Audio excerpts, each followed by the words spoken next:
Hey, everybody, welcome to another episode of Purple Insider. Matthew Coller along with Manny Hill here. And finally, Manny, the YouTube studio is fully complete now. And I hope that it's noticeable because there's a lot of effort that's gone into this. And we finally have a little more professional lighting, a little more professional camera. We got the background all set up. And all I need to do is at some point do something I should have done a while ago, which is to get you a webcam where your head won't freeze, or maybe we need to boost up your internet or something. But we're looking good, and the camera's a little closer to my head. But this is actually how I look.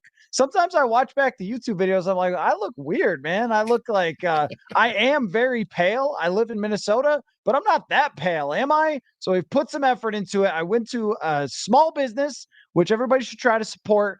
And I went to a gentleman and I said, "Help me out, sir." And he did. And this is what it looks like. So I hope everybody likes it. This is a little bit of the new look. And we've got a lot to discuss this evening. And already, Manny, the chat is upset. The chat is extremely worked up just based on the headline, which is often my goal. But the headline is, what free agent should the Vikings sign if Kirk Cousins returns? And I feel that I have kicked the bee's nest of the chat because I have insinuated that Kirk Cousins could return. But folks, we have to deal with the reality that this is possible, right? We spend a lot of time talking about why you wouldn't do it, but we do have to deal with the fact that it is a realistic possibility. So, are you ready, Manny, to go through this, to look at some free agents, to talk about some ideas if they do end up bringing back Kirk Cousins? I'm gonna have to be, right. I mean, this is just kind of the reality is that Kirk coming back is a possibility, and I think we all have to kind of prepare ourselves for this being a possibility. We've talked about, Kevin O'Connell wants to have Kirk back. I think Kwesi wants to have him back at the right price. So this is a possibility, and I think we have to, those of us who think it's a better path to move on, we might have to accept the reality that this is still very much a possibility. And now it's like, if it does happen, if they do bring him back, how do they, construct a good enough team around Kirk Cousins, in order to try and compete in 2024? Yeah, I also did bring a present for the chat as well, which is a trade proposal that somebody for the newsletter, for the Friday Mailbag newsletter, asked me, and it's pretty juicy, actually. I really like it, so stay tuned for that. I'll make sure that we get a sexy trade up that is interesting to talk about, so the chat doesn't lose its mind. And I'm not kidding. Like Tim says, the chat is sad. Blah blah blah, pissed off. Josh says the chat is about to strike. CJ says maybe time to hop on the Texans bandwagon is what Tim is feeling right now. So we'll talk about some trade up possibilities as well. But I do agree with this, and this leads us, Horn Fan 2, into exactly what we're going to talk about. Need to spend every penny if you bring Cousins back. I fully agree with that. If they bring Kirk Cousins back, they have to structure it in a way where it's kicking a gazillion dollars down the road, where they can spend as much as they possibly can over the next two free agencies and try to stack up this team as much as possible, to the point where in 2024 and 2025, you feel like going into the season, you have a strong enough roster to give you a chance. And that's the best we can do. So what Manny and I have done is we have made lists of 3 each big fish free agents. I put in the chat earlier the PFF top 150. So we are picking from the best of the best free agents, picking 3 of them. If the Vikings could just have their selection, offer the most money, kick the most money down the road, 14 void years, who cares? That's how we're doing it. But they could sign anybody they want in free agency. And we decided to pick 3. And, I was scrolling down the list, Manny. There is a lot of interesting names here. I don't think a lot of them would actually sign with the Vikings in reality. But as far as our purposes go, it's a bit of a thought experiment of So what do you think is really standing in between them and being a competitive team? Because if you have access like Madden to all of the free agents and you can sign whoever, there are some pretty good opportunities. So why don't we just go back and forth? You give me your first one, I'll give you my first one, and we'll talk about it. So why don't you begin? Who is number one on your list, or I guess count down number 3 on your list for your 3 free agents the Vikings should sign if Kirk Cousins returns? Well, I'll just pick one in no particular order. One of the first guys I'm thinking of is Christian Wilkins of the Miami Dolphins. I've been talking about this pretty much all through the season about how the Vikings defense needs more sort of beef, I guess, if you will, in terms of interior defensive linemen that can apply pressure as a pass rusher and can be really stout in the run game as well. And Christian Wilkins is a guy that comes to mind. He's at a good age. He's in his late 20s. He had a very good season in 2023. He played for Brian Flores in the past with the Miami Dolphins. So he kind of knows the scheme and knows the system. And he's really kind of coming to his own as one of the better defensive linemen in the NFL. So Christian Wilkins probably going to get $20+ million a year on the market, whoever ends up signing him. But hey, we're having fun here. This is a fantasy free agent session, right? So give me Christian Wilkins to beef up that Vikings defensive front. Huge fan of Christian Wilkins. He could do everything. He can rush the passer. He could stuff the run.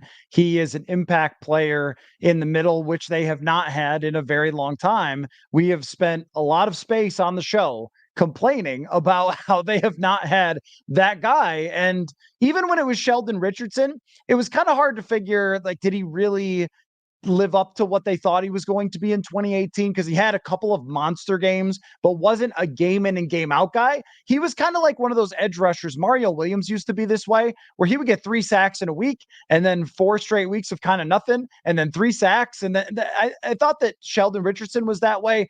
Christian Wilkins is one of those every down in and down out impact type of players. You pair him with maybe a real nose tackle, which they don't cost a gazillion dollars, and then Harrison Phillips. Now you've got a good interior, and we'll see if you have other pass rushers to go.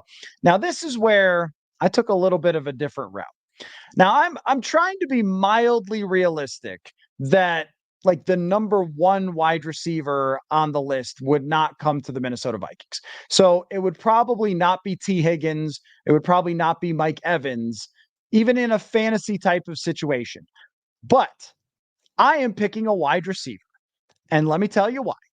Because with Dante Culpepper as the quarterback and great wide receivers and no defense whatsoever, the Vikings had a lot of success and some really good seasons just on the back of being a wild ass offense.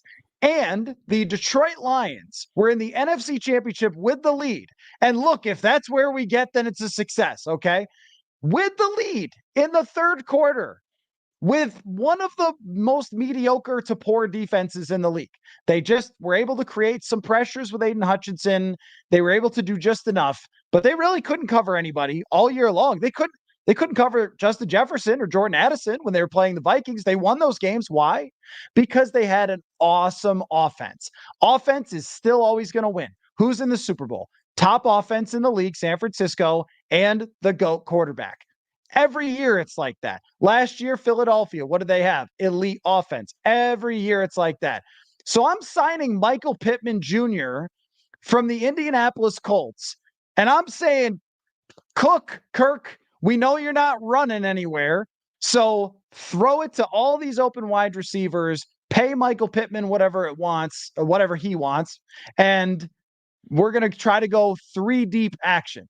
Would he say yes to this? Probably not. You might have to go a little farther down the list. But in this scenario, he's a sort of a second tier behind, someone like Mike Evans. I'm aiming for a real 3 deep, not what they were trying to sell with KJ Osborne. What do you think? I like it. I mean, load up if you're going to bring Kirk Cousins back, the best way for him to have a lot of success is to just load up that offense as much as you possibly can. Give him as many weapons as possible. You never know. I mean, guys get hurt, guys get injured. You can never really have enough weapons. As we saw last year when Justin Jefferson went down, things kind of changed for that offense. They just weren't quite as potent. And if you added another weapon, if something happens with Justin Jefferson or Jordan Addison or even in the case of some of these other guys that tend to get injured, the more depth you have in terms of how many weapons you have, the better. So I like it. And I like Michael Pittman Jr. He's really good. His dad was a pretty solid running back in the NFL too. So yeah, I like it. Huge fan. All right, who's next on your list? Okay, so this is going to be an interesting route. I'm going with another Miami Dolphins free agent, and I'm going with Andrew Van Ginkel as a edge rusher. And the reason why I like Andrew Van Ginkel is I don't know, he's never really been a, every down type of edge rusher. You kind of look at the snap count he's had in recent years. He played 727 snaps in 2023, a very impressive 91.1 PFF grade. He got injured late in the season, which really kind of hurt the Dolphins defense late in the year, but he's been a really productive pass rusher. And I think if you can throw him into the mix on this defense, and I'm doing this too, kind of assuming the Vikings are going to find a way to bring Danielle Hunter back. I don't know how realistic that actually is, but I think if you add Van Ginkel into the mix and then you bring back DJ Wanham, and then obviously you've got Danielle Hunter there as well, you've got a nice, I think, group of edge rushers that can be impactful, and you're not relying on one guy entirely to be just like your entire pass rushing defense. So I'm going to go Andrew Van Ginkel, edge rusher, plucking him off of the Miami Dolphins. I just see everyone now Googling who is Andrew Van Ginkel, because also played for Brian Flores in Miami as well. Another one. He did, and he really emerged this year as a star player for them, and he is a great fit for Brian Flores, kind of a do-everything guy, but a really effective pass rusher, and one of PFF's highest-rated edge rushers, but just sort of sounds like something you made up. Like when you would do the Madden draft classes and it would just generate names like Andrew Van Ginkel. That's not a real NFL player, but he is. He is. And so you're really going the route of let's load up the D-line. Well, here's what I'm going to do. So Horn fan, who's getting a lot of run on this podcast today, says, I agree they need a wide receiver 3, but in January, you need a good run game. Well, you know what, Horn fan? I agree with you. So here's what I'm doing. I am signing Kevin Dotson, who is a guard from the Los Angeles Rams, one of the highest graded run blocking guards in the National Football League last year, because I would love to see if it's the scheme or the offensive line. I tend to think it's a little combination of everything, not having a real identity, a little bit on the scheme, a little bit on the running backs, a little bit on the play calling, never sticking to the run. Because if you only run a handful of times a game, well, you maybe miss out on opportunities for explosive plays. But I also thought they had the 1 weak link all the time. Well, Darrisaw left tackle, Dotson left guard. Let's go. Let's run behind the left side of the line and give Kirk Cousins as much time as possible. But this guy's a road grader. He's going to push people around. I am loading up on the offensive side, Manny, because I don't even know if I believe you could sign 3 free agents to make this defense great. And I'm just saying, Brian Flores, do it again, buddy. Just dial up some new blitzes. You got all summer. Come up with some new blitzes. We're going to need them. And develop some players. You are going to need them because we're going to score 34 points a game. That's going to be the goal. So who's your next guy on the list? I'm going with a guard. I figured if the chat was gonna be upset with us, that I would give them a guard. That should make you happy, right?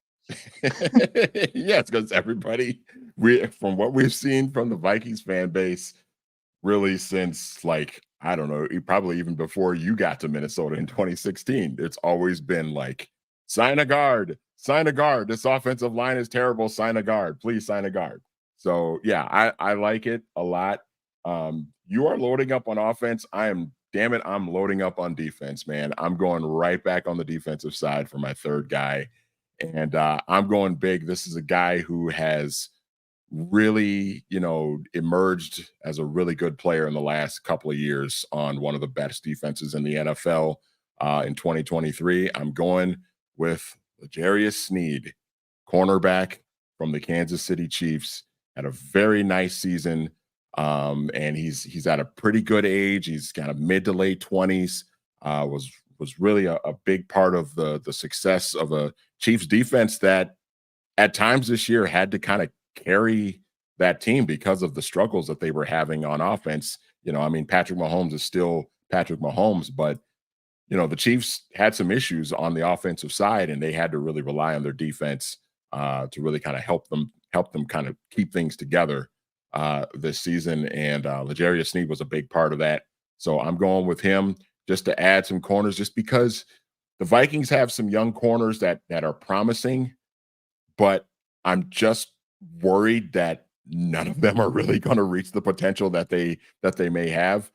I want to like a Caleb Evans, but there were times late in the season where he ended up getting pulled out of the lineup because he just wasn't performing as well. Mekhi Blackman, I think, has a lot of potential, but you kind of wonder if he's just going to be, sort of an interior, inside slot guy for the most part of his career. So I'm going with L'Jarius Sneed to kind of boost up that secondary on the outside. So I actually do believe that they are a number one corner away from having a good secondary. I mean, let's say that Harrison Smith retires. I don't know if he will or not. Let's say that he does, and you still have Bynum and Metellus. More likely than not, Metellus would move into that role as being the Harrison Smith box safety, and as opposed to being more of a linebacker. And then I like what Byron Murphy mostly brought to them last year. There were definitely ups and downs. He graded as an average or a little below average player, but I still think he's okay to have. And then on the other side, you just have kind of a mystery. Like you said, I like Mekhi Blackman. He graded extremely well among rookie corners, but I don't know if he has physical gifts to be any more than he was. I think he probably is who he is. So you need that guy that when you face the best wide receivers in the NFL, you have a chance one-on-one with them, because right now you don't. And every time they faced a good quarterback and a good group of receivers, they just got roasted, like Keenan Allen putting up 74 catches in one game, like Madden stuff. So the chat's not doing well with it, if you're wondering, before I move on to my third player. Efelt says, spend all the dough for the next 5 years because the whole front office will be fired once Kirk goes 500 again. Hashtag just saying. Says Efelt, follows up with, I feel like I'm taking crazy pills. People forget we were 1-4 with him. It's just to be clear, neither one of us advocate this at all. However, I would say that they could also sign these people if they draft a quarterback. Like they don't have to be with Kirk, but it's kind of more of the all-in approach where we're basically giving ourselves blank checks to spend more than anyone else would on these free agents, because they wouldn't come here to play with Michael Penix. They would be looking for Super Bowl chances, unless you said we will outbid everyone by a lot and screw over our cap for the future, which you would only do in the case of Kirk Cousins coming back. So just kind of, making all sense of that. The next I have is a long snapper. No, that was a joke from the chat. That's not who it is. But you know what? I'm going with another offensive player. I am going with a player who, in person, is one of the most wildly impressive players to watch in person. He's one where when he played against the Vikings, I went, oh my gosh. And that is Saquon Barkley. We are going to run. We are going to run, Manny. We're going to run the football. We're going to throw a screen. We're going to throw a screen. It's going to work. Okay. They're going to throw it 2 yards in the air and have it run for 20 more, because Saquon Barkley could still play. That poor man was given the worst offensive line last year. It was just disastrous in New York. I felt bad for him. He should have tried to find some other place. But Saquon is an impact player beyond just the run game. I think he can be in the pass game as well. And if you're going to make it work, you got to make it work with all aspects of this game, not just the passing game. The best offense the Vikings had with Kirk was 2019, when they could run and pass. So we're loading up to run the football. We're going to add another wide receiver, and it's going to be Robert Smith in the backfield and 3 deep and the offensive line of 98. We're going to try to, somebody said, let me put it on the screen. It was too good. Let me scroll up. Hold on. That was good. I can't find it. Somebody said that they're going to score 576 points and give up 577. And I'm like that. Well, let's have some fun then. One of the biggest issues, Manny, that we have had over all these years is they haven't been fun. That's one of the biggest Yeah. complaints that I have. Was last year fun? No. 2022 was fun for 9 weeks, but it wasn't fun after that. They started 8-1. They finished, I think, 5-4 if you include the playoff game. And one of the wins was at Chicago when Chicago was actively trying to lose the game. 2021 was miserable. 2020 was a horror show. 2019, Stephon Diggs spent the whole season trying to fight his way out. 2018, they fired an offensive coordinator. It's not been a good time. Let's make it a good time. And if you lose, you lose. But let's get Saquon, a big old left guard, and another wide receiver, and defense be damned. That's my plan, Manny. What was the what do they call the Eagles when the Eagles made all those moves and got all those big name players? Was that 2012 or 2011 or something like that?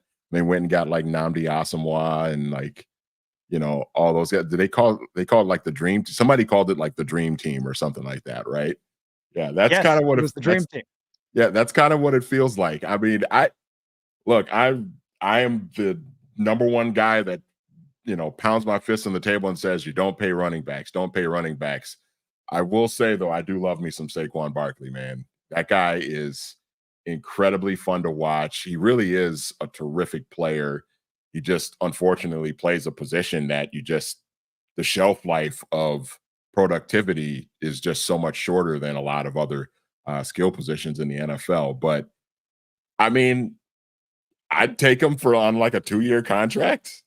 I'd take him. What the hell? I mean, he's 26 years old. He's kind of going right into the best couple of years that he's probably going to have, most productive couple of years he's going to have as a player, provided he's healthy. I'd do it. What the hell?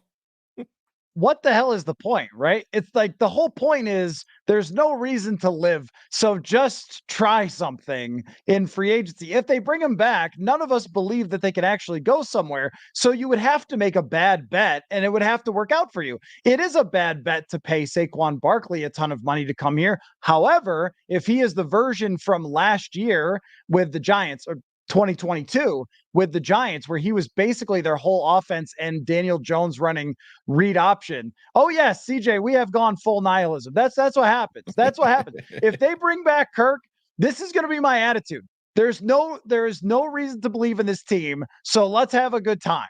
Is exactly what I would be doing here. And I see what you're trying to do, Adam, here. Saquon and he spells it Jalen, but I know it's Jaden. We've gotten this down. I haven't made that mistake in weeks. So we'll have that down, which actually is going to lead. Wait, did you give all your free agents, man? Yeah, you did, right? You gave all three. Okay, you gave all three. It was Vince Young who apparently dubbed it I the remember Dream that now. Team. Yeah. And Dan says the early 2000s were so much fun. Offense everywhere. It was wild. You never knew what was going to happen on a Sunday because Dante Culpepper could throw for 400 yards at any time and they could lose that game when that was happening. So why not? This is good. You guys are on fire. Stare into the void years. I will Okay. I will tell you this, one of the most fun Vikings games that I ever saw in person was in 2002 when they played the Buffalo Bills. And you probably remember that game. Peerless Price had the winner in overtime. That was the game where Doug Bryan missed 2 extra points and then he got cut the next day. But that was, you know, the Bills won the game in overtime, but it was like that kind of spoke to that era of Vikings football where the team wasn't good, but like they scored a bunch of points, couldn't stop anybody. So they played a lot of like really close, high scoring games. And it was just fun. It was just fun. So much stuff, crazy stuff happened in that game that, you know, I want to have some fun watching this team. If they're gonna do it, if they're gonna bring him back, then I really I feel this way. Like I'm kidding around, but I'm not kidding. That your plan has to be to load up even more on offense. It has to be to get a real wide receiver 3 that fits with your offense. I think KJ Osborne's a good football player. I don't think he ever fit with Kevin O'Connell's offense. And you have to get not just a decent running game. You have to get an elite running game. You have to go from 27th to top 5. You're not going to be number 1 because that's going to be Baltimore with Lamar Jackson. Running quarterbacks are going to be at the top. But can you be the best team that is running the football without a running quarterback? Probably not, unless you get a left guard that costs a lot of money and unless you get a running back who is legitimately great. And I agree that I think Saquon has still got enough juice to be good for multiple years. It's not a Dalvin Cook situation where we could see this thing is not going in a good direction. He's been banged up. All of them are. So, and the screens, maybe we could even run a screen. That's another thing too. Like he could catch 75 passes out of the backfield, which Alexander Madison, the biggest failing, we talk so much about, like, is it him? Is it the scheme? Whatever. One of the biggest failings was the guy couldn't catch the football. He dropped like the highest percentage of targets his way. It was mind blowing. Get somebody who Kirk can check down to. Remember how many times Kevin Stefanski that year would just be like, Kirk looks a little off. Dial up a screen and Dalvin Cook will get 30 yards. Like, that's a great way to even out the Kirk coaster is screen passes. Adam says, serious question. If they re-sign Kirk, will you keep ranting about what a bad idea it was, or will you try to go along with it, or will you leave Minnesota? I feel like 2 of those options are on the table, and one of them, there's no chance. 2 options would be continue ranting about it or leaving Minnesota.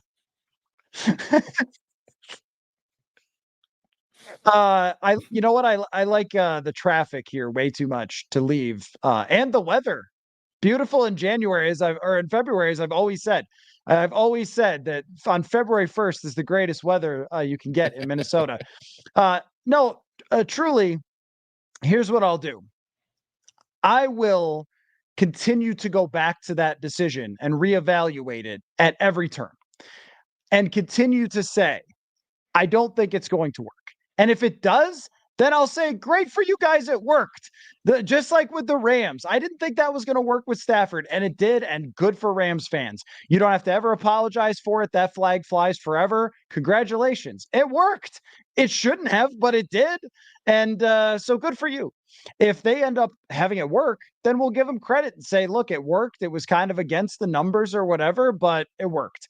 And if it doesn't, then yeah, there will be a lot more rants and a lot more discussion of how in the world they could make that decision when every one of the people watching this show understood the situation they were in, except for the people who ran the team. So that'll be my approach, Manny. Yeah, I mean, I'm kind of right there with you. I mean, if they, I'll put it to you like this: if they decide to bring Kirk Cousins back, bring him back at a reasonable deal, and they go all in and push their chips into the center of the table, if they actually go all the way through with that, I may not agree with it, but I will at least respect that. Look, they're pulling out all the shots. They're just going for it. They're just trying to do whatever they can to try and win right now. And I will at least, while I won't agree with it, I'll at least respect it and appreciate it. What will really, I think, bother me is if they bring Kirk back and they still try to just kind of have 1 foot in and 1 foot out, like they've been kind of doing the last couple of years. I think that's just the worst thing you could possibly do. If you go all in, I'll at least be like, hey, at least they tried. It was not without effort. You know what I mean? They tried to, just go all in and try and win a championship right away. But I think that's the thing that would really kind of bother me is if they bring Kirk back and it still just ends up being like an 8-9 season because they didn't really push all their chips to the center of the table. And I feel like, well, what did you bring him back for? Because to me, that's my ultimate viewpoint of just like, what is the point of bringing him back unless you are going to just swing for a home run and try to win a championship in 2024? I think people who are newer to the show, which welcome, great to have a lot of. I get a lot of newer people finding the show on YouTube since we've put more effort into that lately. But so there's new people finding the show all the time, and I hear from them. It's great. But if you're new to the show this season, you probably heard me after a number of losses kind of be like, well, like the Bengals lost, people were really upset. And my thought was, I don't know. You started Nick Mullins. I don't know what to tell you. And the same thing, even in Denver, I was kind of like, well, look, you mostly played okay and things didn't go your way. It happened. Somebody fumbled. That will not be my attitude. And if you are a longtime listener to the show, you remember what it was like in 2021. You remember losing to Cooper Rush. You remember when my eyeballs popped out of my head after the game they lost to the winless Detroit Lions. And I remember after that game, I was quoting Michael Corleone, or his wife in the movie in Godfather 2 when she says this all must end when she's breaking up with the Godfather. That's what I was yelling. I remember that yelling, this all must end. That's what it will be like every Sunday. And that could be fun for us because you guys like to see me get upset. But but every game will be Armageddon. And you remember the first rant that I really had on the radio, 2018, it was exactly that way.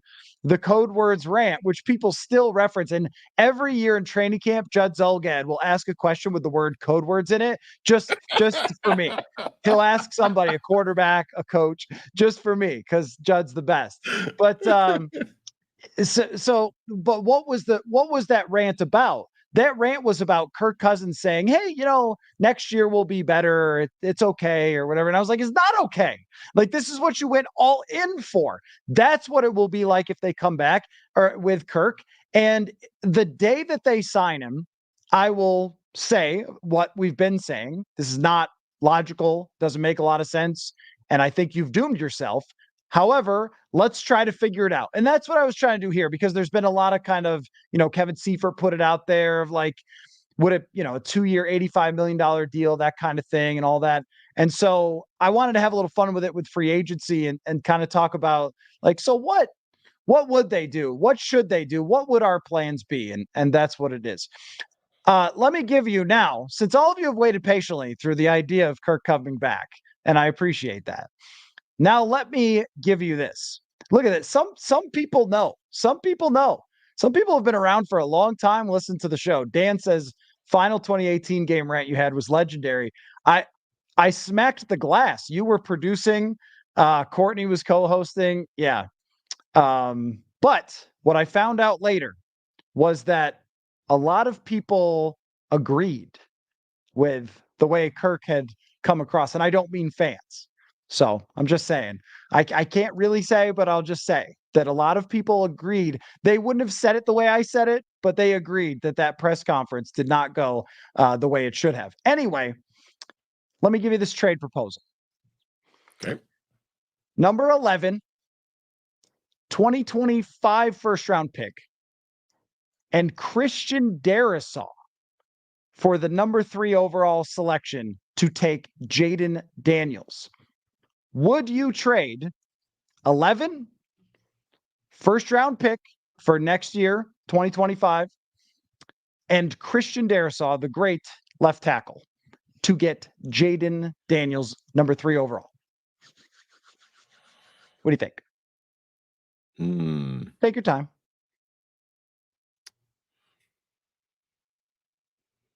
I'll just keep nodding.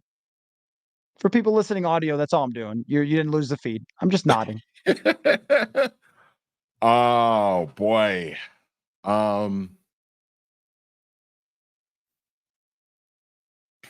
So okay, so you're talking about this 2024, your 2024 first round pick, one of the best left tackles in the league, and your 2025 first round pick as well. So you're not going to have another first round pick till 2026, unless you decide to trade Justin Jefferson, which would be stupid. I don't know if I would do it. I don't think I would do it. I'm going to say no. So this it's very tempting though. It's very tempting. It's very tempting, but I would probably say no, just because if you trade away your left tackle and now you don't really have one, and I'm kind of becoming exactly what I criticized a couple of weeks ago about just like allowing, bad play at positions to traumatize me, because now I'm thinking not having a left tackle, I'm just having like TJ Clemmings nightmares like in my head now of just like having a complete train wreck at a tackle position, which 2016 was just not fun at all. So I would fear for the life of Jaden Daniels even after drafting him if he doesn't have a left tackle. So I would probably say no. All right, so let me try then to talk you into it. Okay. Because when I got this question from a reader of the newsletter, purpleinsider.com, go there. I was like, my initial reaction was, I don't think so. No, you can't give up a left tackle. But then I don't know if you've ever seen that meme or GIF with the lady who's trying kombucha tea and she's like, no, maybe, yeah. Like that was kind of me. Here would be my justification to do it. Number one, Christian Darrisaw is about to become very, very expensive. And we have seen this happen with the Miami Dolphins trading away Laramie Tunsil. And what did they do? They eventually just signed somebody else who was good, Teron Armstead. And yeah, he was banged up a little bit, but great player, got him in free agency. That tackles do become free agents from time to time. You can draft them and try to develop them, but it's probably not going to be as good as Christian Darrisaw. It's very unlikely that the guy is going to be as good as Christian Darrisaw.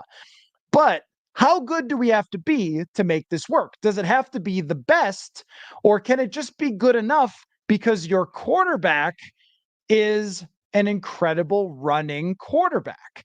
This is not Kirk Cousins we're talking about here as a pocket quarterback. This is a guy that you're drafting in large part because of his escapability. And if we think about it, the Vikings did go to the NFC Championship with Riley Reiff, who was an average left tackle, but what did they have? They had Case Keenum, some scrambling type of quarterback, made some plays, made up the difference. And then you also get with Christian Darrisaw $25 million in cap space. And even if you sign an average guy, it's not going to cost as much as the best guy, which is Christian Darrisaw. Now, he is an impact player. He is a huge player, but this is a great example, though. Dan says he could be our Joe Thomas.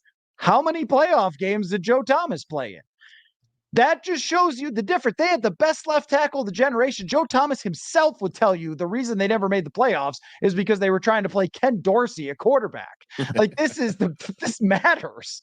The difference between quarterback and the next best position is so massive. But the difference between a great left tackle and a good left tackle is not as much. It's still significant. And I'm not taking away. It absolutely matters. I would never tell you that left tackle doesn't matter. As you said, my first year on the beat was TJ Clemmings, and I wanted to heave myself out of the press box watching him.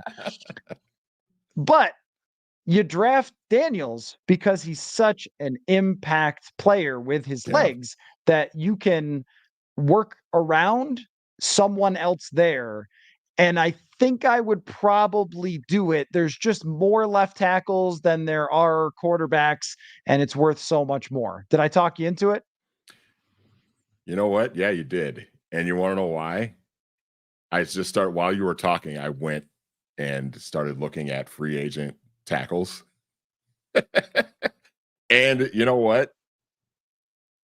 Tyron Smith is going to be a free agent.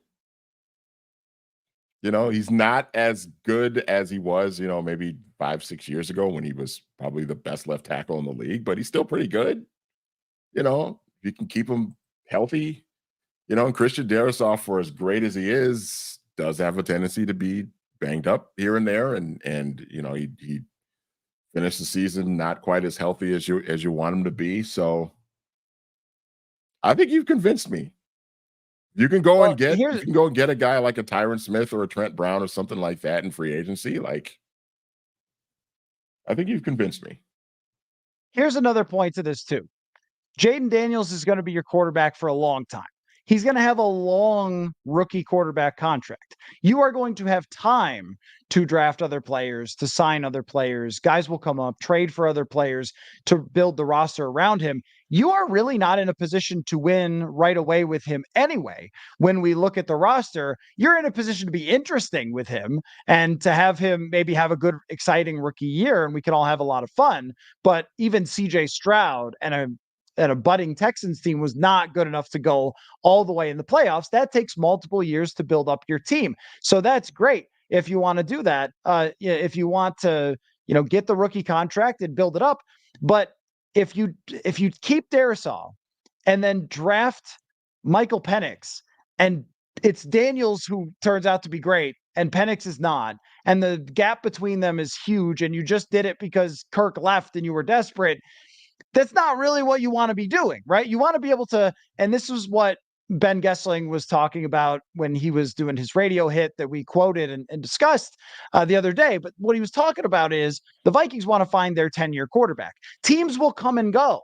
Let's go back and look at Patrick Mahomes' first roster. How many guys are still on it from 2018? Right. The rest of the team filters in and out around the quarterback. That always happens. And yeah, I mean, is Darrisaw better now than Laramie Tunsil? I saw that brought up. Yeah, I mean, I guess so. Tunsil was very valuable, though. So if you could convince another team, I don't know if it's the Chargers since they have Rashawn Slater, but if you could convince, I guess it would be like Washington. You'd probably have to trade all the way up. So Washington or the Patriots, who have a horrible offensive line, could you convince the Patriots if they were not sold on Jaden Daniels? And look, if Jaden Daniels goes number 2, I will do this for Drake May. I will do this for Caleb Williams. It doesn't really matter. I'm just bringing him up because it feels like he's the guy. So, and this is not true, Troy. Running quarterbacks can expect to miss 2 to 4 games. This has been studied many times. And if you look at this season, there's plenty of evidence there. The Vikings have the most statuesque quarterback. He popped an Achilles. There is no evidence that running quarterbacks get hurt more than pocket quarterbacks, because you could get hurt running or you could get hurt standing in the same spot and someone kills you. So quarterback's dangerous and they'll get hurt. But I would be willing to do this. There's really the only player I wouldn't do it for is Jefferson, Manny, because Jefferson is so vital to the quarterback succeeding. It's just so important that I would not do that. And I think that the gap between Jefferson and a receiver you could sign, if it's not Mike Evans, is pretty huge, really huge. The gap between a really great left tackle and a good one you could sign, maybe less huge. That's all. Yeah. Yeah, well, and going back to the running quarterback thing very quickly, I mean, Lamar Jackson played every game this year except for week 18 when it didn't matter. So, and he, for the most part in his career, plays every game. Now, in 2022, he, was a little banged up and decided not to play the rest of the year because he was like, I saw what happened to Dak Prescott. I'm not going to keep playing these games without a contract. Like, I'm just not going to do that. But otherwise, for the most part, Lamar's been a guy that stays pretty healthy, and we see he runs all the time. So, but yeah, I mean, I to the larger point about just, you do have to kind of think about, like, all right, what's the best path? We talk about this all the time. Like, what's the best path for this team? What makes the most sense? And the value of the quarterback position, if we've talked about this, if you find a guy and he's great, everything else, and Justin Jefferson is probably the exception to this, but like everything else can be interchangeable because you have that one great quarterback. To your point about Patrick Mahomes and the Chiefs, like, that offensive line is almost completely different from what it was in 2018 when he won his first MVP and they almost went to the Super Bowl. So, and here they are again. Like, it doesn't matter that they don't have the same, like, tackles and the same guards and, the same receivers and things like that because of him. And do we know for sure that, like, Jaden Daniels is a guy that can become that? No, we don't know that for sure, but the potential is there. And if you take him and he becomes that guy, you're set. you are set. And at that point, it doesn't really matter what you do with a lot of the other positions, and like you said, I mean, I think Justin Jefferson is kind of the one exception to that rule because he is just so elite and so great that, if you want Jaden Daniels to be successful, if you want Drake May, whoever that guy is to be successful, Justin Jefferson's going to be a huge, huge part of that. But yeah, I mean, the rest of the way, if you find that guy and you are in a great position for at least a decade, provided that guy stays healthy and he becomes the great player that you expect him to be. If you think about it, if you trade away Darrisaw and Jaden Daniels is a bust, then you're fired. But if you draft Bo Nix or Michael Penix and they're a bust, you're fired. Or if you bring back Kirk Cousins and you don't go deep into the playoffs, you're fired. Yep. So every route leads there if it doesn't work out.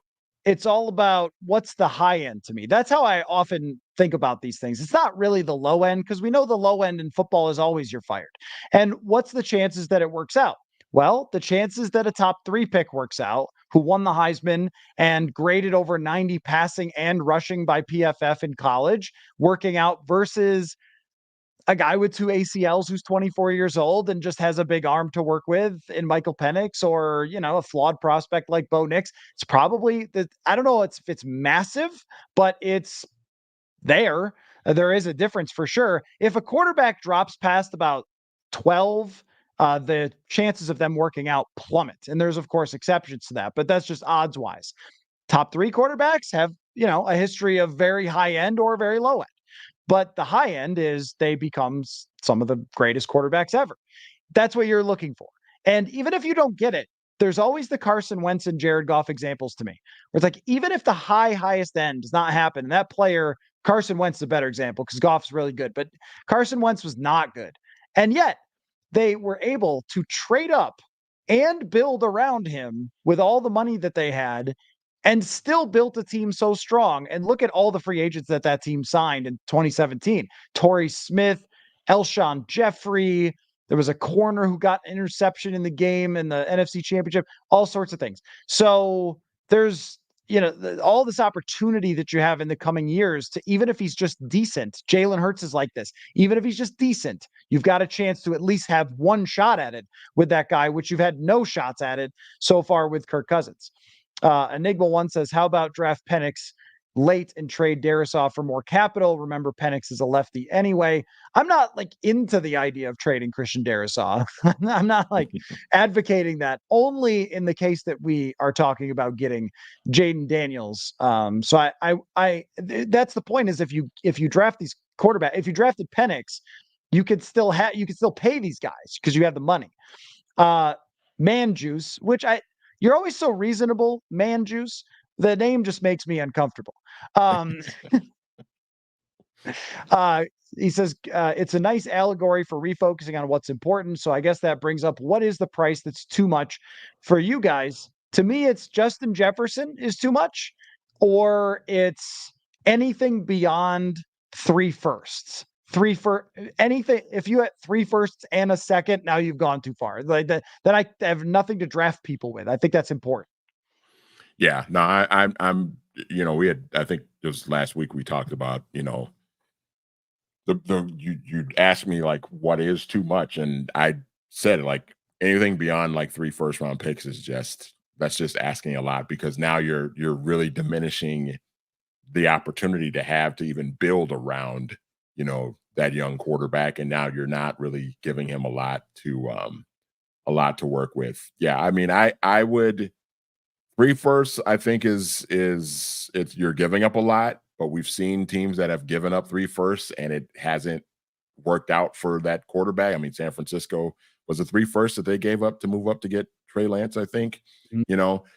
That didn't really seem to hurt them because, they were able to kind of find some guys and sign some guys in free agency, and they drafted some guys in later rounds that have turned out to be pretty good. So if you can do that, I think it's still it's not something that can cripple you if you can, find ways to get guys in other ways. But you still want to give yourself as good a chance as possible to kind of continue to build a roster with young talent over the course of like a 3 or 4 year period, because we've seen evidence of how that can really work on the high end with the Detroit Lions, where they've just been nailing draft picks for the last couple of years in the higher rounds. And now they have a team that's really good, and they still have a lot of flexibility with their cap and everything as well. So you got to give up. You got to give up a significant amount to move into that top 3 to get that special player, that potentially special player. But you don't want to turn this into a New Orleans Saints trading away an entire draft for Ricky Williams type of thing, and then you end up going nowhere anyway. So. Well, you just in general, maybe not for a running back. That Exactly. would be a different conversation. Bron frickin' Solo says Ravens with Dilfer and Flacco, Bucks with Johnson, Washington football team with Rippon, Rams with Stafford, even the Steelers with Bradshaw. History is full of teams without stud quarterbacks winning it all. Truly is not. Also, Bradshaw's in the Hall of Fame. Terry Bradshaw was a great quarterback. And don't just look at the numbers, people. Don't look at the stats. Like, he was one of the best quarterbacks in the history of the NFL. Like, that's just, yeah. But Pittsburgh rebuilt through one of the greatest drafts in literally history. Like, that still gets talked about. But when they picked Terry Bradshaw, guess where they picked him? Number 1 overall. And it took longer to rebuild then than it does now because they didn't have free agency. But I mean, you can't say, well, that Hall of Fame quarterback, see, he wasn't that good. No, he was that good. But now the other examples you use, one of them is from 12 years ago. Another one is from 24 years ago. Another one is from 22 years ago. Matthew Stafford was the number 1 overall pick who they traded a quarterback and first-round picks for, or a first-round pick for, but was a star franchise quarterback with another team. I don't know that these are good examples, but I would say this. I think you're making a fair point that's made kind of the wrong way.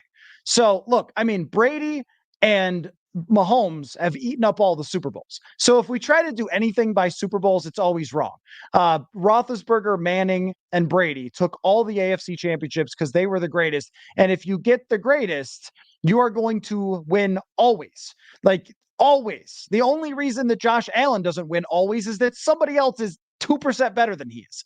But that's it, right? So you're just going to win forever. If you have Breeze, Rodgers, you're going to be there every single year. But you can build a team that gives you a chance. So like with San Francisco, they have had a chance. They had a chance with Garoppolo, took several more years, but they got a chance with Purdy, who makes $800,000. Look at Jalen Hurts. They got a chance. Jared Goff, the first time around, although again, a number 1 overall quarterback, but with the first time around with the Rams, a chance on a rookie quarterback contract. So the only way people get there is those 2 routes. So if Jaden Daniels isn't a GOAT, but you could still build a team around him, you can have a shot at it. You won't get 10 shots at it, like if you have Ben Roethlisberger, but you might get 1, and that's more than the Vikings have had in quite a long time. But when we're talking about going back to Trent Dilfer or something, that's a completely different era of football. That was wildly different. It was really the end of the Elway and like those great quarterbacks from that era, and there was a weird pocket of time where there wasn't great quarterback play yet. Well, and even in the case of like, because he brought up Mark Rippon too, like Mark Rippon over the course of his career was not a stud quarterback, but in 1991 he was really good. Like, go back and watch that Washington team from 91. They came here to the Metrodome and beat the Bills in the Super Bowl. Mark Rippon was fantastic that year. Like, he was a stud. If just for one season, he was a stud that year. And that can happen. Like, and that's like Brock Purdy, I think will be good for the continuation of his rookie contract, and as long as they can keep him cheap, because he's a good enough playmaker and obviously is incredibly smart and gutsy and can find open receivers, run that offense, everything else. But it's not going to last forever with a player like Brock Purdy. Kind of reminds me of Kurt Warner, where Kurt Warner had a lull in his career because he was on some really bad teams, and he wasn't the type of quarterback who could just carry a team completely. He was more of a perfect fit at the perfect time. And then that was the same thing with Arizona as well. And Kurt Warner got a couple shots at it with a great team. That's how it works for most quarterbacks, even some of the Hall of Famers. So that's what you're looking for as kind of the baseline of why you do this.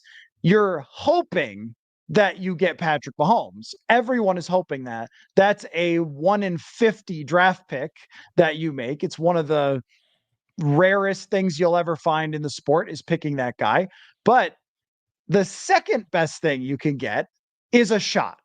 And this team has not had a shot in a really long time. So I'm willing to do that, even if it would require trading a really good player who I have a ton of respect for in Christian Darrisaw. Before we wrap up, Manny, I wanted to throw something else at you. The NFC has kind of solidified itself here with a couple of coaching decisions.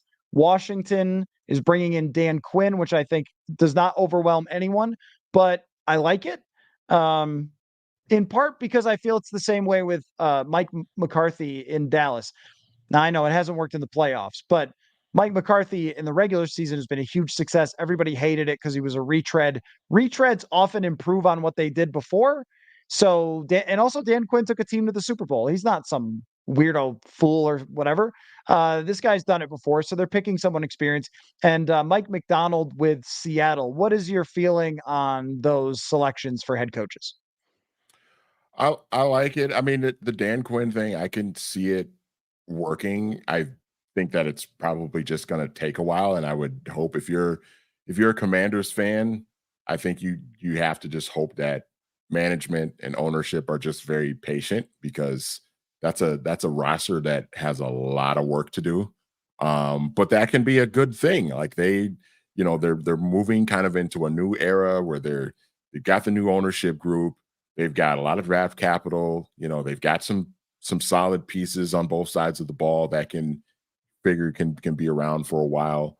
I think you just have to let that thing kind of slow cook for a little while, and you just give Dan Quinn some time. If he goes 3-14 in 2024 and like 6-11 in 2025 and shows some improvement, don't fire him. Just stick with the plan. Give themselves a couple of years to really kind of build that thing back up. That's a division that the Cowboys and the Eagles are kind of really contending for right now. So it's like don't start, tricking yourself into the idea that, well, we should be right there with those teams. It's like you're not. Give them some time, and I think it can be something that can work out for you. So I like the Dan Quinn one. Another coaching hire that I like Raheem Morris in Atlanta. I think that can be something that can really work out as well too. He's been around some winning programs. He's with the Rams when they won that Super Bowl, and he's a defensive guy, but he's coached on the offensive side as well. So I think that kind of helps with that part too. And maybe they're a team that kind of explores drafting using their top 10 draft pick on a quarterback perhaps as well, or they might go for the veteran route because they have a roster that's outside the quarterback position is probably ready to compete right now, especially in that weak division. So I think most of the teams have done a pretty good job of just identifying a guy and you know just sticking with it and just seeing how it turns out. Yeah, I mean, I think Seattle is probably the one where I'm most intrigued by, but I also think that they're in a really hard spot. The division is difficult. The Rams, they're still going to be there, and they're a mediocre team. And one of the problems that happened, and this kind of applies to Kirk Cousins in that discussion, is that Geno Smith was just okay. He was just okay enough to get another contract because they didn't have another answer. and then he was just okay this year, and it wasn't good enough. And they were a fine football team that they probably will be again. And they may improve, but until they get somebody who is more of a game-changing quarterback. And I love the story. We love journeyman on the show. I love when one shows up randomly 10 years after they were drafted and wins a bunch of games. But Geno Smith is just okay. He is probably a little, just a shade behind Kirk Cousins for what he is in Seattle over the last 2 years. And it's just not going to be enough most of the time. I agree with you in Atlanta. I think it's so good that Kirk Cousins should go there. And it actually really does play out. And I'm even being serious. It plays out to make a ton of sense for Kirk Cousins to go there. Raheem Morris is a win now type of coach. He's not a total full tear down rebuild coach. His offensive coordinator is going to run the same system as Kevin O'Connell runs. It's a team that is more stacked up and ready to win in a division that's terrible. With Washington, though, I mean, they're so far away that they should really trade Drake May to the Vikings. That's what they should do. That's exactly what they should do. So last thing, Brian Flores, the coaching hires are over. Everybody's got a job. Brian Flores didn't even get an interview. I can't say that I'm shocked, but I thought that he would at least be brought in. And, look, you talk about Raheem Morris, Antonio Pierce. The NFL did a lot better job of rewarding the people that deserved it, not just certain types of people this year. And maybe Brian Flores shining a light on that problem played into it and made the league pay attention. And his efforts did not go for nothing, but his efforts probably cost him a chance at ever running a team again. That's my guess. Yeah, that's kind of what it seems like. Just the fact that he didn't even get an interview. He didn't even get like hey, we're just doing this to meet the standards of the Rooney Rule interview. He didn't even get like one of those. You know what I mean? And we've seen those kind of come up over the years as well since that rule was instituted. So yeah, I mean, it's probably looking like he's going to be a defensive coordinator probably for the rest of his career. And it's kind of unfortunate because he didn't do a terrible job in Miami. I mean, he actually did a pretty solid job. Maybe there's some question marks about how he handled, Tua's development and all of that stuff. And I think that's fair. But maybe it ends up if things work out for the Vikings, if they make the right decisions over the next handful of years, Kevin O'Connell's around for a while, maybe this is just a situation where Brian Flores becomes, just the best defensive mind in the league and on a team that makes some good moves and starts to contend in a few years. And that's okay. I don't think there's any shame in that.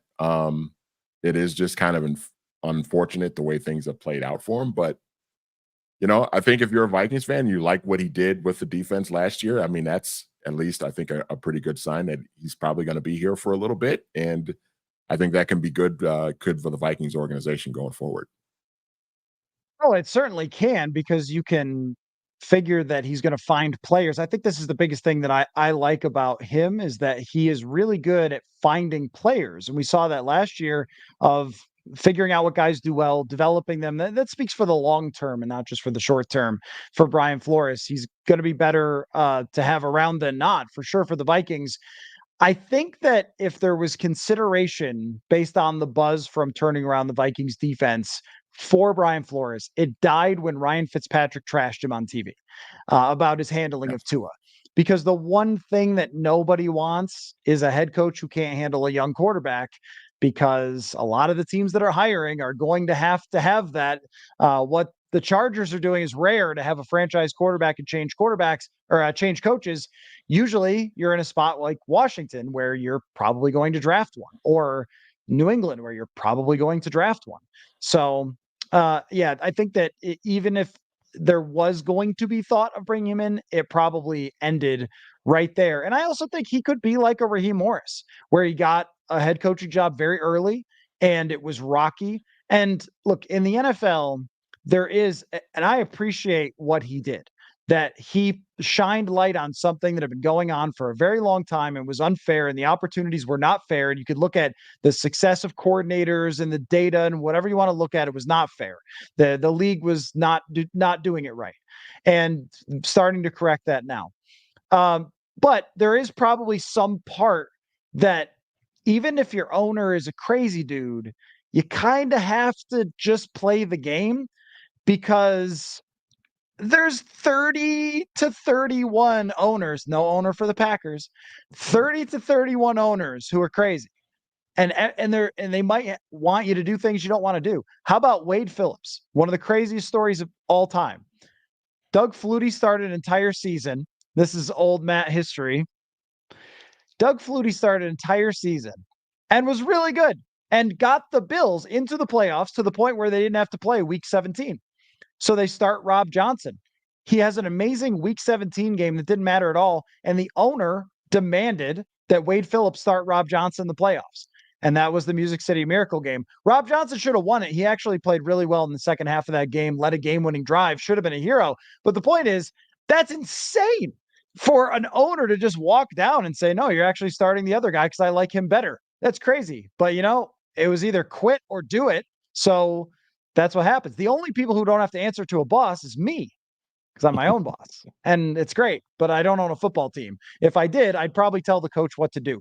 So anyway, with Flores, if you're the owner of a team, you're like, yeah, that guy threw his owner under the bus and didn't want to do what the owner wanted him to do. So do I want him as my head coach? Probably not. But you do want him as your defensive coordinator, and that's what the Vikings have going forward. So anyway, great stuff, everybody. This was really fun. And look, Manny, they stayed around. The chat survived us talking about something if Kirk came back. You all made it. We all had fun. I promised we would, and we did.